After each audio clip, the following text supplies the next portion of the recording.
Bismillahirrahmanirrahim. Assalamu alaikum dear students. Welcome to Legend Institute of Management and Sciences. Hope all of you are doing well. Our subject is Plant Systematics, Anatomy and Development and I am your course instructor Sehri Shumar. आज हमने lecture number 12 start करना है. That is about the morphology of leaf. Morphology of leaf, जैसे कि आप जानते हैं, हमने अपने फ्लावरिंग प्लांट्स का जो है मुख्तलिफ तरह के पार्ट्स की मॉर्फोलॉजी स्टार्ट की हुई थी. हमने स्टेम को देख लिया, हमने रूट को देख लिया. आज हमने एक नया पार्ट स्टार्ट करना है. That is about the leaf.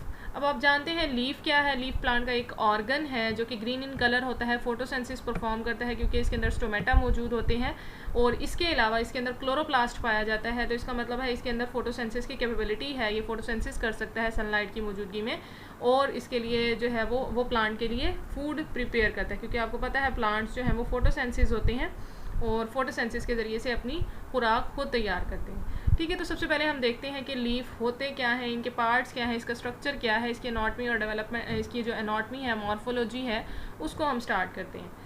ठीक है, लीव्स देखिए. Leaves are green flat structure. ठीक है, ग्रीन कलर होते हैं, फ्लैट स्ट्रक्चर्स हैं, borne on the branches. Basically branches पर पाए जाते हैं. आपको पता है कि ये अगर मेन स्टेम है प्लांट की तो यहाँ से शूट्स निकलेंगी. शूट्स मतलब ब्रांचेस निकलेंगी और उस ब्रांच पर जो है वो बेसिकली क्या पाया जाएगा, लीफ पाया जाएगा. Leaves rises from the nodes. अब आपको ये भी पता है कि जो हमारे पास स्टेम होती है, हमने जब स्टेम का स्ट्रक्चर पढ़ा था लास्ट लेक्चर में तो हमने ये भी कहा था कि स्टेम एक ऐसा स्ट्रक्चर है जो कि अपराइट मतलब अबव द ग्राउंड मौजूद होता है और इसके ऊपर नोड्स और इंटर नोड्स मौजूद होते हैं. और हमने ये भी बोला था कि नोड एक ऐसा स्ट्रक्चर है जहाँ से लीफ अराइज होते हैं. तो इसका मतलब है ये जो नोड है यहाँ से ही लीफ अराइज होंगे. They have birds in their exiles. ठीक है, कि यहाँ पर जहाँ से ये अराइज होंगे वहाँ से छोटी छोटी बर्ड्स पहले वो बर्ड्स की सूरत में निकलेंगे और फिर वो बर्ड्स खुलेंगी और पूरा एक हमारे पास जो है वो लीफ तैयार हो जाएगा. Leaves increase the surface area for absorption of sunlight. कि जितना ज़्यादा इसका सरफेस मतलब ये जितना ज़्यादा बड़ा होगा उतनी ज़्यादा सरफेस जो है वो ज़्यादा एरिया कैप्चर करेगी, सनलाइट ज़्यादा कैप्चर होगी और ज़्यादा से ज़्यादा फोटोसेंसिस परफॉर्म होगी. They prepare food by photosynthesis. जैसे मैंने आपको पहले भी बताया कि इनके अंदर स्टोमेटा मौजूद हैं जो कि कार्बन डाइऑक्साइड को अपने अंदर लेकर जाते हैं, ऑक्सीजन जो है वो बाहर निकालते हैं. तो इसका मतलब एक्सचेंज ऑफ गैसेस होता है और इसके अलावा ये सनलाइट की मौजूदगी में फोटोसेंसिस करते हैं क्योंकि इनके अंदर क्लोरोप्लास्ट भी मौजूद होता है. They also carry on transpiration. Transpiration मतलब pulling of water. Pulling of water मतलब जैसे जब आपको पता है कि रूट्स जो हैं वो पानी को एब्जॉर्ब कर रही हैं, मुख्तलिफ तरह के मिनरल्स की एब्जॉर्प्शन कर रही हैं. अब वो जो रूट से पानी आ रहा है वो यहाँ तक आता है, कहाँ तक, लीफ तक. अब लीफ का क्या काम है, लीफ ने स्टोमेटा के ज़रिए वाटर को रिमूव करवाना है आउटसाइड. ठीक है, आउटसाइड इन्वायरमेंट में वाटर रिमूव होता है जिसे हम क्या कहते हैं, ट्रांसपायरेशन. ठीक है, आपको पता है कि प्लांट्स के लिए वाटर तो बहुत ज़्यादा ज़रूरी है इसलिए वो वाटर को रूट्स के थ्रू एब्जॉर्ब भी कर रही हैं. लेकिन 97 to 99% जो वाटर होता है वो ट्रांसपायरेशन के ज़रिए से लॉस्ट हो जाता है प्लांट से. और वो ट्रांसपायरेशन कौन परफॉर्म कर रहा होता है, वो एरियल पार्ट्स परफॉर्म कर रहे होते हैं और बेसिकली लीफ ट्रांसपायरेशन परफॉर्म कर रहा होता है. ठीक है, तो ये तो था हमारे पास लीव्स के बारे में. लीव्स होते क्या हैं और क्या काम करते हैं. अब हम उसके पार्ट्स देख लेते हैं, पार्ट्स ऑफ लीफ. पार्ट्स को देखें तो a typical foliage leaf consist of 3 parts. Typical foliage leaf आपको पहले भी बताया था, ऐसा लीफ जो ग्रीन इन कलर होता है, फोटोसेंसिस परफॉर्म करता है, उसे हम फोलिएज लीफ कहते हैं. ठीक है, फोलिएज लीफ 3 पार्ट्स पर मुश्तमिल होता है. अब वो 3 पार्ट्स होते क्या क्या हैं. सबसे पहले है लीफ, ब्लेड और लैमिना. ठीक है, आपको ये जो मेन ग्रीन कलर का पार्ट नज़र आ रहा है इसको हम लीफ ब्लेड भी बोलते हैं या फिर लैमिना भी बोलते हैं. If the lamina is green, expanded portion of the leaf, it perform photosynthesis. और expanded portion होता है और इसका जितना ज़्यादा एरिया होगा उतनी ज़्यादा फोटोसेंसिस परफॉर्म होगी क्योंकि उतनी ज़्यादा सनलाइट कैप्चर करेगा. Petiole, the leaf stock is called petiole. ये आपको जो ग्रीन कलर की ये जो स्टॉक सी नज़र आ रही है जिसके साथ लीफ निकल रहा है उसको आप क्या कहते हैं, उसको आप कहते हैं petiole. It raises the lamina toward sunlight. कि ये जो है उसको अपराइट खड़ा रखता है, सनलाइट की तरफ उसको लेकर जाता है. Leaf base, it is a part of leaf which attaches to the stem. ठीक है, कि ये वो पार्ट है, ये वाला जो फ्लैट पार्ट जिसके ज़रिए से जो पेटियोल है वो स्टेम के साथ अटैच है उसे आप क्या कहेंगे, लीफ बेस कहेंगे. It performs sheathing in many cotyledons. कि कुछ में ये शीथिंग का काम भी परफॉर्म करती है. अब आपको वो मेन पार्ट्स पता चल गए हैं. ठीक है, तो अब हम मेन पार्ट्स अगर देखें, फॉर एग्जांपल ये एक स्टेम है. ठीक है, ये उसकी नोड्स. अब नोड्स का क्या काम है, नोड से जो है वो लीफ ने अराइज करना है. ठीक है, यहाँ से एक पेटियोल निकली और ये लीफ बन गया. ठीक है, तो ये पार्ट जहाँ से लीफ अराइज होगा इसे आप क्या कहेंगे, इसे आप कहेंगे लीफ बेस. लीफ बेस को एक और नाम भी दिया जाता है, मतलब टेक्निकल टर्म में इसको हम एक और नाम भी देते हैं, जिसे आप क्या कहते हैं, हाइपोपोडियम। ठीक है, लीफ बेस को हाइपोपोडियम। इसके अलावा नेक्स्ट जो आपके पास ये जो नज़र आ रही है आपको स्टॉक, इसको आपने नाम दे दिया पेटियोल का। पेटियोल को आप टेक्निकल टर्म में कहते हैं मीज़ोपोडियम। ठीक है, इसको हमने हाइपोपोडियम कहा, इसको हम क्या कहेंगे, मीज़ोपोडियम। ठीक है, और इसको आप जो लीफ ब्लेड या फिर लेमिना जिसे बोलते हैं, जो मेन लीफ होता है लेमिना जिसे कहते हैं, इसको एक और नाम दिया जाता है टेक्निकल टर्म में, दैट इज़ एपीपोडियम। ठीक है, तीन चीज़ें हो गई, एक बेस को हमने कहा हाइपोपोडियम, इसको हमने कहा मीज़ोपोडियम, और इसको हम क्या कह रहे हैं, एपीपोडियम। ठीक है, तो ये तीन पार्ट्स हो गए। और इसके अलावा ये यहाँ से मेन मिड रिब निकलेगी, मतलब मेन जो उसकी ब्रांच होगी मिड रिब होगी, और ये जो मिड रिब है यहाँ से मज़ीद ब्रांचेस अराइज होंगी। ठीक है, मज़ीद ब्रांचेस अराइज होंगी, इनको हम नाम देंगे वेन्स का। अब वेन्स हैं क्या actually, veins actually are vascular tissue. ठीक है, प्लांट्स में जो वेस्कुलर टिश्यू होते हैं, कंडक्टिंग टिश्यू होते हैं, जो वाटर और मिनरल्स की कंडक्शन कर रहे होते हैं इन the form of xylem and phloem. तो ये बेसिकली जो ये वेन्स हैं और वेन्यूल्स जो कि मज़ीद वेन्स की ब्रांचेस हैं, वो बेसिकली यही होते हैं, ये जाइलम और फ्लोइम कंडक्टिंग टिश्यू, जो कि वाटर और फूड की ट्रांसपायरेशन कर रहे होते हैं, ट्रांसपोर्टेशन कर रहे होते हैं। ठीक है, तो तीन पार्ट्स हम लोगों ने मेन देखे, पेटियोल, बेस एंड लेमिना। इसके अलावा ये जो हमारे पास बेस होती है, कभी कभी ये शीथिंग भी बना देती है। अब शीथिंग किन में बनाती है, ये बेसिकली कॉटिलीडन्स में, बहुत सारे कॉटिलीडन्स और बेसिकली जो मोनोकॉटिलीडन्स हैं, जिनके अंदर एक जो है कॉटिलीडन मौजूद होता है, उसको आप मोनोकॉटिलीडन कहते हैं, तो उनके अंदर ये जो है शीथिंग बनाती है। अब शीथ आपको पता है कोई कवरिंग होती है। फॉर एग्जांपल अगर ये स्टेम है, ये इसके नोड्स और इंटर नोड्स, यहाँ से जो है वो लीफ अराइज हुआ, तो ये इसकी क्या है, लीफ बेस। लीफ बेस क्या करती है, यहाँ पर कवरिंग बना देती है स्टेम के ऊपर। ठीक है, इसी तरह अगर यहाँ से अराइज हो रहा है लीफ, तो यहाँ पर भी एक कवरिंग बन जाएगी। तो इसका मतलब है ये कवरिंग क्या कहते हैं, इसे शीथ कहते हैं। ठीक है, तो मोनोकॉटिलीडन्स में इस तरह से शीथ भी बना सकती है लीफ बेस, और इसी तरह से बहुत सारी जो डाइकॉटिलीडन्स वगैरह होते हैं, उनके अंदर ये स्टिप्यूल्स बनाती हैं। अब स्टिप्यूल्स क्या होती हैं, फॉर एग्जांपल अगर ये लीफ का अगर ये स्टेम है, तो यहाँ पर नोड, ठीक है, ये नोड्स, और यहाँ पर अभी जो है वो लीफ ने अराइज होना है। ठीक है, लीफ ने अराइज होना है, तो इसका मतलब है लीव्स की पहले बर्ड्स बनेंगी, छोटी छोटी बर्ड्स की सूरत में लीव अराइज होते हैं। तो उस जो लीफ के बर्ड्स हैं उनको प्रोटेक्शन देने के लिए यहाँ पर जो है वो स्केल लाइक से जो लीव्स अराइज होते हैं, उनको आप नाम देते हैं स्टिप्यूल्स का। मतलब उस बर्ड की प्रोटेक्शन के लिए एक स्ट्रक्चर अराइज होते हैं, आउटग्रोथ्स ही बनती हैं, जिसको क्या नाम दिया जाता है, जिसको दिया जाता है नाम स्टिप्यूल का, टू प्रोटेक्ट द बर्ड्स। अब जैसे ही ये बर्ड्स खुल जाएंगी तो क्या बन जाएगा, हमारे पास पूरा एक लीफ बन जाएगा। अब ये जो स्टिप्यूल है इसका काम ख़त्म हो गया है, मतलब इसका काम क्या था, इसने बर्ड्स को प्रोटेक्ट करना था। अब बर्ड्स जो है वो पूरा लीफ बन गई हैं, अब उसका काम ख़त्म हो गया। तो हो सकता है ये बिल्कुल ख़त्म हो जाएं, गिर जाएं स्टिप्यूल्स, लेकिन कुछ प्लांट्स में ऐसा भी है कि ये स्टिप्यूल्स जो है वो परसिस्ट करते हैं, मतलब हमेशा के लिए रहते हैं। तो इनको भी हम देखेंगे स्टिप्यूल्स को आगे डिटेल में। फिलहाल आप लोगों ने ये याद रखना है कि हमारे पास लीफ के तीन पार्ट्स हो गए, लीफ, लैमिना और ब्लेड, पेटियोल, और इसके अलावा लीफ बेस। अब लीफ बेस की हम बात कर रहे थे, हमने लीफ बेस को कहा कि लीफ बेस जो है वो शीथिंग बनाती है मोनोकॉटिलीडन्स की सूरत में। अगर हम बात करें कुछ दूसरे प्लांट्स की, तो कुछ दूसरे प्लांट्स में क्या होता है कि ये जो लीफ बेस है ये स्वेल कर जाती है। ठीक है, जैसे अगर ये स्टेम है, ठीक है, ये स्टेम के नोड्स, और यहाँ से क्या है, ये लीफ बेस है, लीफ बेस, ये पेटियोल, और ये क्या है, लैमिना। अब ये जो लीफ बेस है ये क्या करती है, ये नीचे से यहाँ से थोड़ी सी स्वेल कर जाती है, जबकि ये यहाँ से बिल्कुल नॉर्मल है, नीचे से क्या हो गई है, स्वेल हो गई है। और ये स्वेलिंग क्यों होती है, ये होती है वाटर का प्रेशर डिवेलप करने के लिए। वाटर का प्रेशर डिवेलप करना क्यों ज़रूरी है, मुख्तलिफ़ तरह के जो प्लांट्स होते हैं, जैसे कि टच मी नोड, जिसे आप म्यूमिस्टा प्यूडिका कहते हैं नाम, टच मी नोड जो प्लांट है, तो उसमें क्या होता है कि एक वाटर प्रेशर डेवलप होता है। जैसे ही उसको कोई हाथ लगाता है तो उसकी जो लीव्स हैं वो बंद हो जाते हैं, तो इसका मतलब है कोई प्रेशर डेवलप होता है जिसकी वजह से वो जो है जल्दी से क्लोज हो जाते हैं। तो उसकी जो लीफ बेस होती है वही प्रेशर डेवलप करती है, क्योंकि वो स्वेल होती है, उसके अंदर वाटर होता है, और वो उस प्रेशर को डेवलप करवाती है ताकि जैसे ही कोई टच करे तो वो बंद हो जाए। तो इसका मतलब है ये जो है वो लीफ बेस ये काम परफॉर्म करती है। तो इसकी बहुत सारी मॉडिफिकेशन है, एक हमने शीथिंग के तौर पर इसकी मॉडिफिकेशन को डिस्कस कर लिया, और एक हमने इसकी स्वेलिंग के तौर पर डिस्कस कर लिया। ठीक है बेटा, तो ये थे हमारे पास पार्ट्स ऑफ लीव्स। नेक्स्ट देखें chief type of leaves. Chief type of leaves मतलब ऐसे हमने टाइप्स देखनी है लीव्स की कि कौन कौन से हमारे पास लीव्स मौजूद होते हैं, उनके क्या क्या फंक्शन है। तो सबसे पहले हमारे पास लीव है फोलिएज लीव। फोलिएज लीव जैसे कि आपको मैंने पहले भी बताया कि foliage leaves ordinary green colour के जो हमारे पास आम हमें नज़र आते हैं जो कि फोटोसेंसिस परफॉर्म कर रहे होते हैं, उन्हें ही हम क्या कहते हैं, फोलिएज लीव्स कहते हैं। जैसे आपको ये नॉर्मल लीव्स जो ग्रीन इन कलर नज़र आ रहे हैं, इन्होंने फोटोसेंसिस परफॉर्म करनी है, इनको आप क्या नाम देंगे, ये फोलिएज लीव्स है। इसके अलावा कॉटिलीडनरी लीव्स। कॉटिलीडनरी लीव्स आपको नाम से जाहिर हो रहा है ऐसे लीव्स जो कि कॉटिलीडन्स में अराइज होंगे।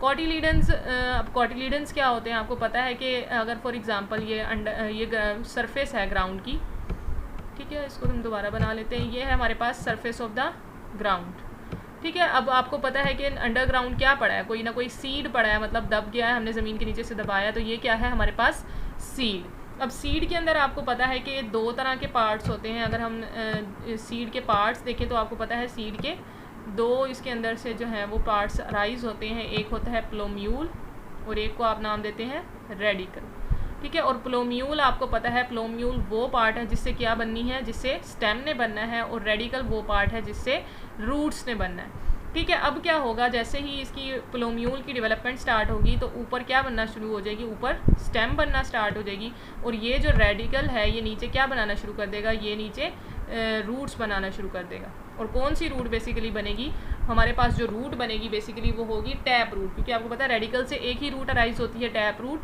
अब ये जो हमारे पास प्लोम्यूल था वो तो ऊपर चला गया क्या बनाने, स्टेम बनाने।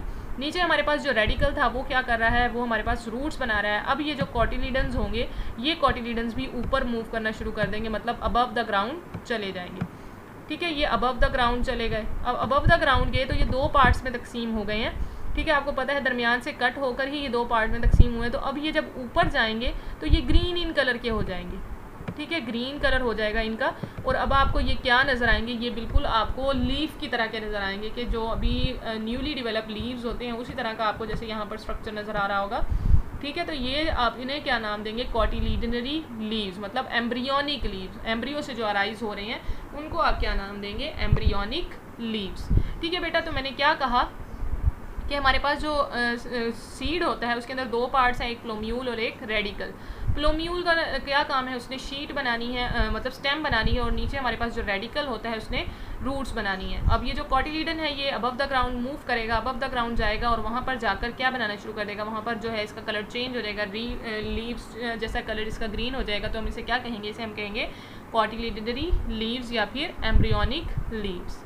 नेक्स्ट कैटेगरी है हमारे पास स्केल लीव्स की। स्केल लीव्स को आप बहुत अच्छे से जानते भी होंगे क्योंकि हमने इसको प्रीवियस लेक्चर में बहुत डिटेल में डिस्कस किया था।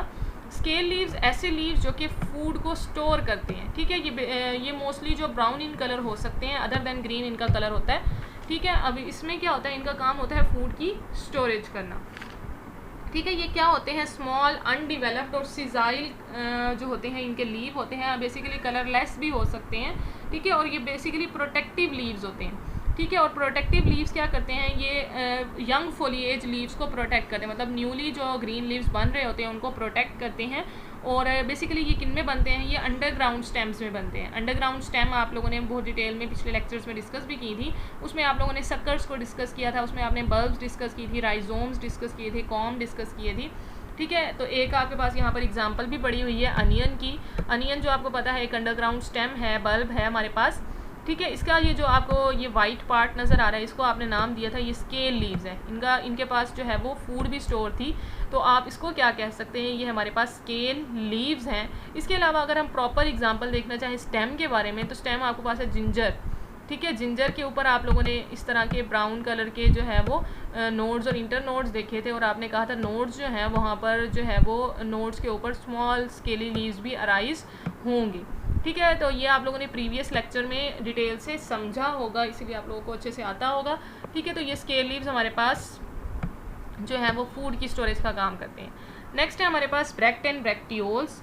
ब्रेक्ट और ब्रेक्टियोल्स की बात करें तो ये हमारे पास ऐसे लीव्स हैं, ठीक है। ब्रेक्ट और ब्रेक्टियोल, सबसे पहले हम ब्रेक्ट की बात कर लें तो ब्रेक्ट वो लीव्स हैं जो आपके पास फ्लावर के एक्सिल पर अराइज होते हैं, मतलब वो पार्ट जहाँ से फ्लावर ने अराइज होना है उसी की जो है वो वहाँ पर एक्सिल पर अराइज होंगे, और उसे आप क्या नाम देंगे, ब्रेक्ट। अब ब्रैक्ट का काम क्या होता है, ब्रैक्ट बेसिकली कलर्ड होते हैं, ब्राइटली कलर्ड, जैसे कि मुख्तलिफ तरह के मर्जेंडा कलर, पिंक कलर, इस तरह के कलर्स के ये होते हैं। और ये उन फ्लावर्स में राइजेस होते हैं जिनका कलर बहुत डल होता है, बहुत जो है वो डल सा कलर का फ्लावर होता है, तो उसमें ये राइज होते हैं ब्रैक्ट, ताकि जो उसका बैकग्राउंड है फ्लावर का वो कलरलेस वो जो है वो ब्राइटली कलर्ड बन जाए, ताकि जो हमारे पास पोलिनेशन करनी है इंसेक्ट्स ने, वो आपको पता है पोलिनेशन किस तरह से होती है, जो इंसेक्ट्स हैं वो कलर से भी जो है वो अट्रैक्ट होते हैं। तो जब अगर फ्लावर ही बहुत डल कलर का है तो पोलिनेशन पॉसिबल नहीं होगी। तो इसका मतलब है ब्रैक्ट्स जो हैं वो ब्राइटली कलर्ड होते हैं ताकि पोलिनेशन आसानी से हो सके। नेक्स्ट कैटेगरी है हमारे पास ब्रैक्टियोल्स की। तो ब्रैक्ट हमने कहा वो लीव्स जो कि फ्लावर के जो है एक्सिल में राइज होंगे, उन्हें आप ब्रैक्ट कहेंगे। और ब्रैक्टियोल्स आप कहेंगे वो लीव्स जो कि फ्लावर की स्टॉक जो है, ये जो स्टॉक होती है फ्लावर की, उसकी एक्सिल में जो लीव्स राइज होंगे उसको आप क्या कहेंगे, ब्रैक्टियोल्स। तो बेसिकली इसका पर्पस भी वही होता है, प्रोटेक्ट करना फ्लावर को सनलाइट से, बेसिकली रेन से प्रोटेक्ट करना, सनलाइट से। तो इस तरह से इनकी प्रोटेक्शन का काम भी हो सकता है और पोलिनेशन का काम भी हो सकता है। नेक्स्ट है हमारे पास कैटेगरी फ्लोरल लीव्स की। फ्लोरल लीव्स जैसे कि नाम से जाहिर हो रहा है, ये वो लीव्स होंगे जो बेसिकली फ्लावर में अराइज होते हैं। जो फ्लावर होता है हमारे पास स्पेशलाइज्ड लीव होते हैं, और ये फ्लावर के पार्ट्स होते हैं जिसके अंदर आप सेपल्स पढ़ते हैं, पेटल्स हैं, स्टेमन्स और कार्पल्स। जैसे आपको यहाँ पर जो है वो कलर्ड पार्ट नज़र आता है पेटल्स की सूरत में, ग्रीन जो लीव्स होते हैं फूल के उसे आप सेपल्स कहते हैं, और कार्पल्स, स्टेमन्स और कार्पल्स आपको जो रिप्रोडक्टिव पार्ट होते हैं फ्लावर के, ये सारे के सारे हमारे पास फ्लोरल लीव्स होते हैं। ठीक है बेटा, तो ये थी हमारे पास चीफ टाइप्स ऑफ लीव्स, जिसके अंदर हमने फोलिएज लीव्स को डिस्कस किया, कॉटिलेडनरी लीव्स को डिस्कस किया, स्केल लीव्स हैं ब्रैक्टेन, ब्रैक्टियोल्स और फ्लोरल लीव्स। ठीक है, नेक्स्ट हम देखें स्टिप्यूल्स की बात करें। तो स्टिप्यूल्स को जैसे मैंने पिछले स्लाइड में भी डिटेल में बताया, तो इसमें हम थोड़ा सा फिर देख लेते हैं। स्टिप्यूल्स जो हैं वो बेसिकली आउटग्रोथ्स होती हैं, पेयर ऑफ आउट मतलब दो होती हैं, pair of outgrowths develop at the base of petiole of a leaf are called stipule. जैसे मैंने आपको पहले बताया कि यहाँ पर अगर हमारी स्टेम है, ठीक है, तो स्टेम का जो नोड्स होते हैं वहाँ से बेसिकली क्या अराइज करती हैं, पहले वो वहाँ से पहले बर्ड्स अराइज करती हैं लीफ की, क्योंकि बर्ड्स अराइज होंगी तभी वहाँ से एक पूरा जो है वो लीफ अराइज होगा। तो अगर हमारे पास यहाँ से बर्ड्स अराइज हो रही हैं तो बर्ड्स को प्रोटेक्ट करने के लिए छोटी छोटी पेयर ऑफ आउटग्रोथ्स भी डिवेलप होंगी, जहाँ से जो है वो पूरा एक लीफ निकलेगा। तो ये हमारे पास पेटियोल है, ये हमारे पास क्या है, स्टिप्यूल है। तो स्टिप्यूल एक बेसिकली प्रोटेक्टिव जो है वो आउटग्रोथ्स हैं जो कि किसको प्रोटेक्ट कर रही होती हैं, लीफ की बर्ड्स को। They are present in many angiospermic plants, मतलब हर तरह के जो फूल वाले एंजियोस्पर्मिक प्लांट्स होते हैं उनके अंदर ये पाई जाती हैं। The stipule like structure present at the base of leaflets of a compound leaves are called stipels. कि हमारे पास जो कंपाउंड लीफ होता है जिसके अंदर एक से ज़्यादा लीव्स मौजूद होते हैं, उनके जो लीफलेट्स पर मौजूद होगा तो उसे हम नाम देंगे स्टिपल्स का। अब हम टाइप्स देखें स्टिप्यूल्स की, तो हम बेसिकली इसकी टाइप्स को डिवाइड करते हैं on the basis of their presence. ठीक है, कि ये कितने दौराने के लिए पेटियोल पर मौजूद होते हैं। अब मैंने आपको पहले बताया कि स्टिप्यूल्स का काम क्या है, इसने प्रोटेक्ट करना है बर्ड्स को। बर्ड्स किसकी बर्ड को, लीफ की बर्ड को। तो अगर लीफ की बर्ड खुल गई है, पूरा एक पत्ता बन गया है, तो अब उसकी ज़रूरत क्या है, तो अगर वो गिर जाता है, बिल्कुल स्टिप्यूल्स ख़त्म हो जाती हैं, तो उसे हम क्या कहेंगे, डेसिडुअस स्टिप्यूल्स। मतलब ऐसे स्टिप्यूल्स जब हमारे पास जो लीफ है वो फुली ग्रो हो गया है, फुली जो है अनफोल्ड हो गया है, तो जैसे ही लीफ अनफोल्ड होता है तो वो हमारे पास जो स्टिप्यूल्स हैं वो फॉल ऑफ हो जाते हैं, गिर जाते हैं, उसे हम क्या कहेंगे, डेसिडुअस स्टिप्यूल्स, मतलब झड़ जाने वाले। ठीक है, और इसमें हमारे पास एग्जांपल आ जाती है मलबरी प्लांट की। ठीक है, मलबरी प्लांट ये आप लोगों ने एग्जांपल्स नोट कर लेनी है। मलबरी प्लांट डेसिडुअस स्टिप्यूल्स की एग्जांपल है। इसके बाद परसिस्टेंट स्टिप्यूल, जैसे कि नाम से जाहिर हो रहा है, परसिस्टेंट मतलब हमेशा रहने वाले। ऐसे स्टिप्यूल्स जो कि हम लीफ के साथ हमेशा के लिए परसिस्ट करेंगे, जब तक कि लीफ प्लांट के ऊपर मौजूद है तब तक वो भी मौजूद रहेंगे, उसे हम क्या कहेंगे, जो है वो उसे हम कहेंगे परसिस्टेंट स्टिप्यूल्स। और बेसिकली इसकी एग्जाम्पल है हमारे पास रोज़ प्लांट्स।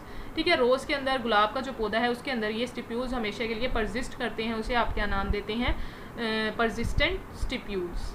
नेक्स्ट कैटेगरी है हमारे पास फाइलोटेक्सिस की। ये हम टर्म्स पढ़ रहे हैं अबाउट लीव्स, मतलब लीव्स के मुतालिक हम जो भी टर्म्स यूज़ होती हैं उसको पढ़ रहे हैं। तो नेक्स्ट टर्म है हमारे पास फाइलोटेक्सी या फाइलोटेक्सिस। अब फाइलोटेक्सिस मतलब ऐसी अरेंजमेंट लीव्स की मतलब अरेंज किस तरह से हैं लीव्स फ्लावर के ऊपर, प्लांट के ऊपर, उसको हम क्या कहते हैं, phyllotaxis. The arrangement of leaves on the stem is called phyllotaxis. अब मुख्तलिफ तरह की अरेंजमेंट होती हैं, हर स्पीशी में, हर प्लांट में डिफरेंट अरेंजमेंट होती है, उसको हम क्या कहेंगे, फाइलोटेक्सिस। तो इस अरेंजमेंट की बेस पर हम प्लांट्स को मुख्तलिफ कैटेगरीज में डिवाइड करते हैं। इसकी अरेंजमेंट को हम किसी को कहते हैं स्पाइरल, और सेकंड है हमारे पास साइक्लिक। ठीक है, इसको देखने से पहले हमें पहले रीज़न पता होना चाहिए कि फाइलोटेक्सिस मतलब अरेंजमेंट क्यों होती है, रैंडमली क्यों नहीं प्रेजेंट होते, जो लीव्स जो हैं वो रैंडमली अरेंज क्यों नहीं हो जाते। फाइलोटेक्सिस की रीज़न ये है कि लीव्स इसलिए जो है प्रॉपर तरीके से अरेंज होते हैं ताकि जो सनलाइट आ रही है वो प्रॉपरली हर एक लीफ तक पहुंच सके। आपको पता है बहुत सारे लीव्स मौजूद होते हैं प्लांट के अंदर, लेकिन हर एक लीफ तक सनलाइट का जो है वो गुजरना बहुत ज़्यादा ज़रूरी होता है ताकि सनलाइट एब्जॉर्ब कर सके और फोटोसेंसिस परफॉर्म हो सके। ये तो मेन रीज़न ये हुई कि प्लांट्स के जो लीफ हैं वो सफिशेंट सनलाइट को एब्जॉर्ब कर सके, इसलिए वो प्रॉपरली अरेंज होते हैं, जिसको हम नाम देते हैं फाइलोटेक्सिस का। There are two main types of phyllotaxis. पहली फाइलोटेक्सिस है हमारे पास स्पाइरल। स्पाइरल नाम से जाहिर हो रहा है, मतलब ऑल्टरनेट, एक दूसरे के बाद मतलब अरेंज होंगी, तो उसे हम क्या कहेंगे, alternate. The phyllotaxis in which single leaf borne at each node, मतलब एक नोड के ऊपर एक ही लीफ आएगा, एक ही लीफ निकलेगा, दो एक से ज़्यादा कभी नहीं निकलेंगे। इस कॉल्ड स्पाइरल फाइलोटेक्सिस। और इसमें हमारे पास एग्जांपल है सनफ्लावर और मस्टर्ड की। अब स्पाइरल फाइलोटेक्सिस की अगर हम देख लें डायग्राम, तो इसमें हमने नेक्स्ट देखनी है, फिलहाल मैं आपको खुद से बना के दिखा देती हूँ। इसमें ये हमारे पास जो है वो ये नोड्स हैं और ये हमारे पास स्टेम है। ठीक है, अगर एक नोड से हमारे पास सिर्फ एक लीफ अराइज होता है तो उसको आप क्या नाम देंगे, स्पाइरल फाइलोटेक्सिस। इसी तरह इस नोड से भी एक लीफ अराइज होता है, इसी तरह नेक्स्ट नोड से एक लीफ अराइज होता है।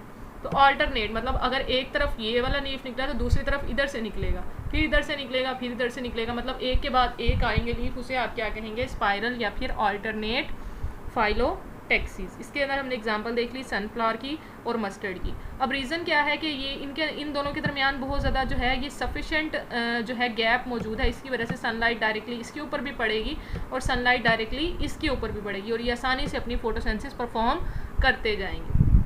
नेक्स्ट कैटेगरी है हमारे पास साइक्लिक की। साइक्लिक फाइलोटेक्सिस इन विच 2 और more leaf borne at each node, मतलब दो भी हो सकते हैं या दो से ज़्यादा भी निकल सकते हैं एक नोड से, इसको हम क्या कहेंगे, साइक्लिक फाइलोटेक्सिस। साइक्लिक फाइलोटेक्सिस को हम मज़ीद दो कैटेगरीज में डिवाइड करते हैं, that is opposite and world. Opposite जैसे कि नाम से जाहिर हो रहा है, एक दूसरे के ओपोजिट अगर जो है वो दो लीव्स अराइज होंगे एक नोड से तो उसे आप क्या नाम देंगे, ओपोजिट। अब ओपोजिट की हमारे पास जो है वो एग्जाम्पल अगर हम देख लें इधर से, ठीक है, यहाँ पर आपको जो है डायग्राम नज़र आ रही होगी। सबसे पहले मैंने ऑल्टरनेट आपको बताया था पीछे, मतलब जिसे हमने डिस्कस किया था स्पाइरल में, ये आपके पास उसकी डायग्राम है। ये है आपके पास स्पाइरल की। ठीक है, स्पाइरल अगर हम जनरल स्पाइरल को देखें तो स्पाइरल होता है कि ये देखें आपको स्टेम नज़र आ रही है, उसके ऊपर नोड्स निकल रहे हैं, नोड्स निकल रहे हैं, तो इसे हर नोड से, मतलब ये एक नोड है, ये भी एक नोड है, फिर उससे अगली एक नोड, ठीक है, तो ये हमारे पास एक नोड के बाद दूसरी नोड जो निकल रही है और हर नोड से एक लीफ अराइज हो रहा है। ठीक है, मतलब एक से ज़्यादा जो लीफ अराइज हो रहे हैं, दो लीफ अराइज हो रहे हैं आपको नज़र आ रहे हैं, तो इसका मतलब है हर नोड से हमारे पास जो दो लीफ अराइज हो रहे हैं वो एक दूसरे के ओपोजिट मौजूद है, इन फ्रंट मौजूद है, मतलब एक दूसरे के फ्रंट पर मौजूद है। तो ये एक लीफ, जैसे आप एक हाथ के ऊपर दूसरा हाथ रखें तो इसी तरह एक लीफ के ऊपर दूसरा लीफ आ रहा है और इनके दरमियान एक इनफ फासला मौजूद है, सफिशेंट गैप है, आसानी से जो है वो लाइट इनकी तरफ पहुंच रही है, जिसको हम कहते हैं ओपोजिट। ठीक है, ओपोजिट को हम दो कैटेगरीज में डिवाइड करते हैं मज़ीद। एक है हमारे पास ओपोजिट की कैटेगरी ओपोजिट एंड सुपरपोज्ड और एक कैटेगरी है हमारे पास opposite and decussate. Opposite and superposed को डिस्कस करें तो ओपोजिट और सुपरपोज्ड मतलब सुपर इम्पोज्ड, मतलब एक दूसरे के ऊपर जो लीफ आएंगे उसको आप क्या कहेंगे, ओपोजिट एंड सुपरपोज्ड। जैसे अभी हमने इसमें देखा था डायग्राम में कि ओपोजिट एंड सुपरपोज्ड, ये वाली जो कैटेगरी है आपके पास, इसको आप क्या कहते हैं, ओपोजिट और सुपरपोज्ड। ठीक है, कि इसमें क्या होता है कि लीफ डायरेक्टली एक दूसरे के ऊपर इम्पोज हो रहे हैं, जैसे आप एक हाथ के ऊपर दूसरे हाथ को इम्पोज करें तो ये हमारे पास लीफ भी जो है एक दूसरे के ऊपर इम्पोज हो रहे हैं, लेकिन उनके दरमियान सफिशेंट गैप है ताकि फोटोसेंसिस हो सके, लाइट उन तक पहुंच सके। नेक्स्ट हमने कहा opposite and decussate. Opposite and डेकासेट की जैसे आपको यहाँ पर भी नज़र आ रही है एग्जाम्पल में, और यहाँ पर भी ओपोजिट एंड डेकासेट की ये एग्जाम्पल है। इसमें क्या होता है कि एक नोड से दो लीफ अराइज होते हैं, जैसे यहाँ पर एक लीफ, ये दूसरा लीफ, एक ही नोड से, लेकिन जो नेक्स्ट नोड है वो उसके 90 के एंगल पर मज़ीद अराइज होंगे। जैसे अगर हम यहाँ पर बना लें, ठीक है, यहाँ पर ये आपकी क्या है, स्टेम है, ये आपकी एक नोड, सेकेंड नोड, ये थर्ड नोड, ठीक है। ये आपके जो लीफ यहाँ से आपको पता है एक दो निकलने हैं एक नोड से, तो दो निकल गए एक नोड से। अब ये जो सेकंड नोड होगी, ये लीफ यहाँ से इसके 90 के एंगल पर अराइज होंगी, इसी तरह इसकी बैक पर भी इस तरह से, और ये जो थर्ड इससे ऊपर होगी, फिर यहाँ से इस तरह से निकलेंगे, और फिर यहाँ से इस तरह से। अब जो इसकी नेक्स्ट नोड होगी उसमें भी इस तरह से, मतलब एक दूसरे के 90 के एंगल पर जो अराइज होंगे उसको आप क्या कहेंगे, ओपोजिट एंड डेकासेट। तो ये अरेंजमेंट हमारे पास पाई जाती है। अगर हम ओपोजिट एंड डेकासेट की बात करें, ये हमारे पास पाई जाती है न्याज़बो, मिंट वगैरह में, पुदीना जो हमारे पास होता है, और इसके अलावा तुलसी का पौधा आपने बहुत ज़्यादा सुना होगा नाम, उसके अंदर भी ये अरेंजमेंट होती है, और गावा प्लांट के अंदर भी ये अरेंजमेंट पाई जाती है। इसी तरह ओपोजिट और सुपरपोज्ड की बात करें तो ये हमारे पास ब्लैकबेरीज वगैरह में जो पाई जाती है अरेंजमेंट, उसके अंदर है, जैसे जामुन वगैरह, उसके अंदर ये अरेंजमेंट पाई जाती है। नेक्स्ट अगर हम कैटेगरी की बात करें, हमारे पास जो लास्ट कैटेगरी है फाइलोटेक्सिस की, दैट इज़ वर्ल्ड। वर्ल आपको पता है, वर्ल आप कहते हैं गुच्छे को, किसी भी साइक्लिक मैनर में उसको आप कहते हैं, मतलब गोल दायरे को। In this case more than 2 leaves, एक से दो से ज़्यादा लीव्स अराइज होंगे, are present in each node, these leaves arrange in a circle around the node. ठीक है बेटा, तो इसमें हमने क्या कहा, इसमें हमने कहा कि स्पाइरल जो होता है उसके अंदर सिर्फ एक लीफ अराइज होता है एक नोड से। फिर हमने ओपोजिट में कहा कि 2 लीफ अराइज होते हैं एक नोड से। वर्ल में हम क्या कह रहे हैं, वर्ल में हम कह रहे हैं 2 से ज़्यादा लीफ अराइज होंगे एक नोड से। तो आप लोगों ने ये डिफरेंस याद रखनी है। वर्ल्ड की अगर हम एग्जांपल देख लें, वर्ल्ड की अगर हम डायग्राम देख लें, तो इसमें आपको यहाँ से नज़र आ रहा होगा कि एक नोड से 3 लीव अराइज हो रहे हैं, इसी तरह एक नोड से यहाँ पर भी 3 लीव्स अराइज हो रहे हैं, यहाँ पर भी, यहाँ पर भी। तो इसका मतलब है 2 से ज़्यादा लीव्स अराइज होंगे तो वो एक गुच्छे की सूरत में, एक सर्कल की सूरत में अराइज होंगे, उसको आप क्या कहेंगे, वर्ल कहेंगे। और इसमें आपके पास एग्जाम्पल आ जाती है एलोस्टोनिया की। एलोस्टोनिया एक हमारे पास जो है वो एक वुडी ट्री है, उसके अंदर ये जो है अरेंजमेंट पाई जाती है। ठीक है, ये तो था हमारे पास फाइलोटेक्सी के बारे में। नेक्स्ट हम डिस्कस करें लीव्स के बारे में, that is about the venation. ठीक है, वेनेशन क्या होती है, वेनेशन कहते हैं arrangement of veins and veinlets in the lamina of leaf.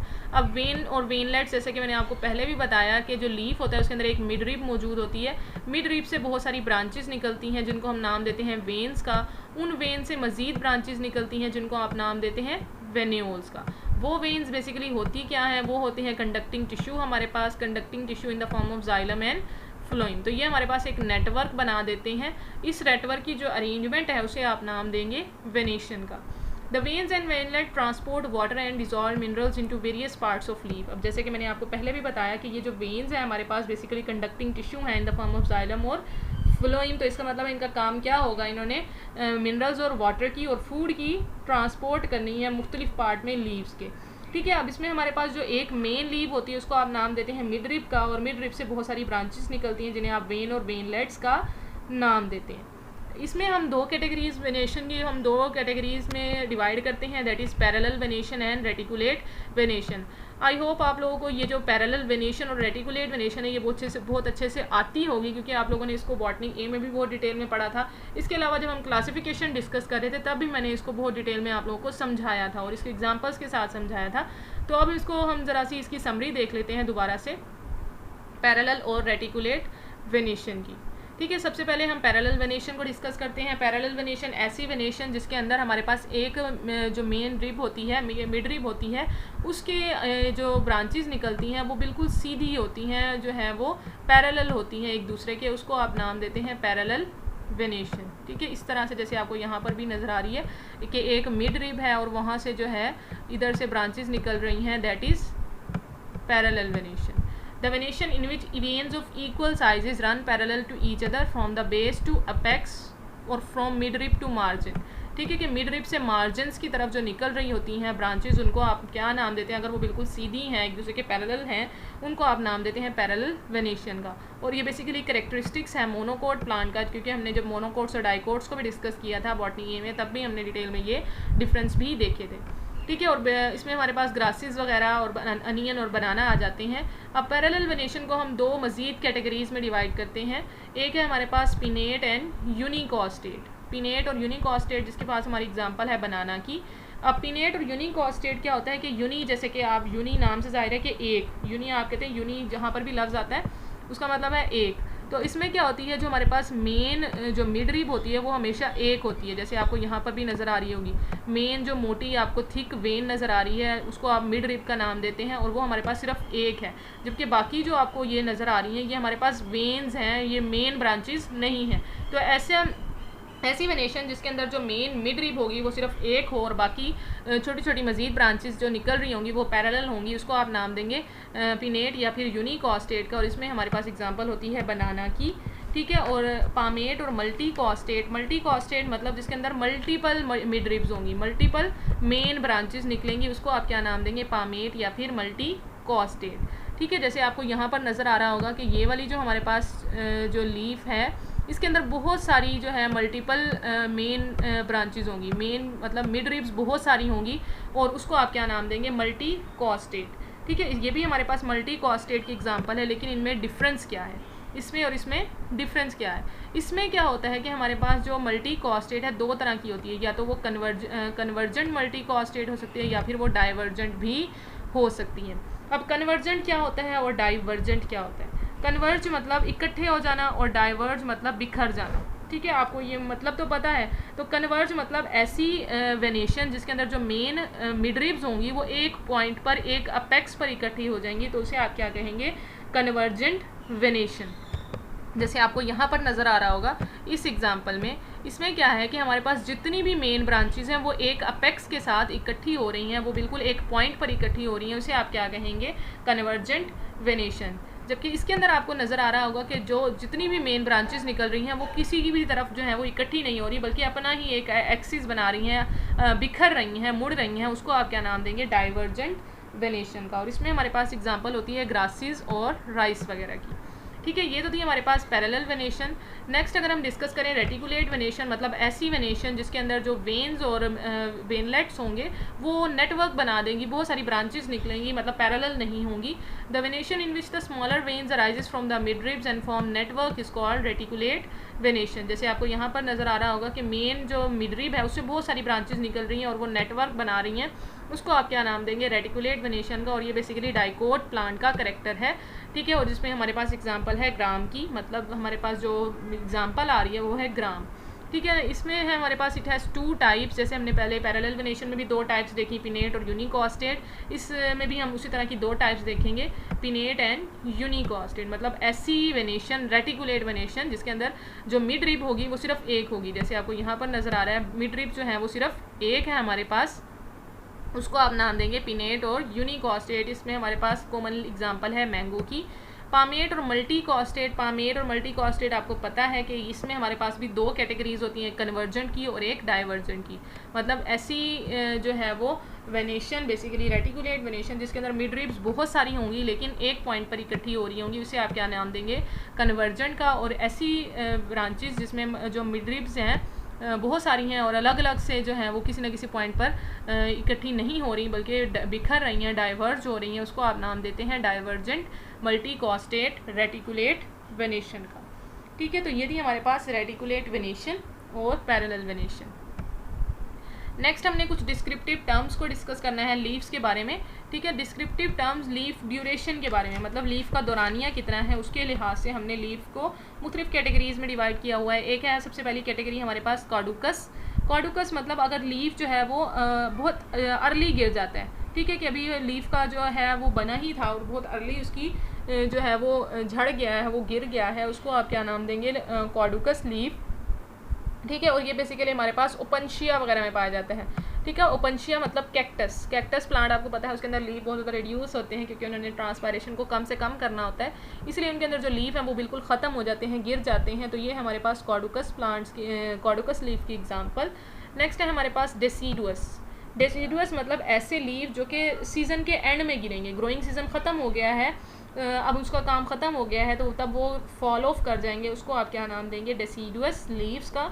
और इसमें एग्जांपल है आपके पास मलबरी की, मतलब शहतूत वगैरह जो होते हैं उनके अंदर ये जो लीव्स होते हैं वो सीज़न के एंड में गिर जाते हैं, उसको आप नाम देते हैं मलबरी और डेसीडुअस लीव्स।